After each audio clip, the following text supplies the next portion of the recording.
ఆంధ్రప్రదేశ్ మంత్రి దేవినేని ఉమాపై రోజా సంచలన వ్యాఖ్యలు చేశారు. దేవినేని ఉమా మా వదిన అని, ఉమా ఆడో మగో తెలీదన్నారు. జగన్ కేసీఆర్ కలవడంతో చంద్రబాబుకు మంత్రులకు కడుపు నొప్పి వచ్చి గ్యాస్ట్రిక్ ట్రబుల్ గా ఉందన్నారు.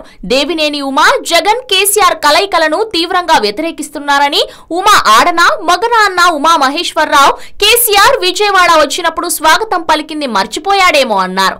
అలాంటి ఉమా జగన్ కేటీఆర్ తో మాట్లాడటం తప్పంటున్నాడు. మరి మీరు కలిస్తే కరెక్టా అన్నారు.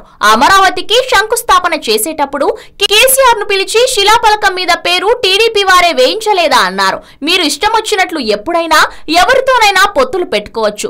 రాష్ట్రం కోసం కేటీఆర్ జగన్ ను కలవడం తప్ప అని ప్రశ్నించారు. 10 సంవత్సరాలు ఉండాల్సిన హైదరాబాద్ లో ఓటు నోటు కేసులో చిక్కి విజయవాడ పరిగెత్తింది మీరు కాదా అని విమర్శించారు. ఆంధ్ర హక్కులను తాకట్టు పెట్టింది చంద్రబాబు అని, టీడీపీ వారికి జగన్ పై మాట్లాడే హక్కే లేదన్నారు. హలో, మిమ్మల్నే యోయో టీవీ యాప్ డౌన్లోడ్ చేసుకున్నారా? ఇంకా లేదా? మీ యాప్ స్టోర్ కి వెళ్ళి వెంటనే డౌన్లోడ్ చేసుకోండి.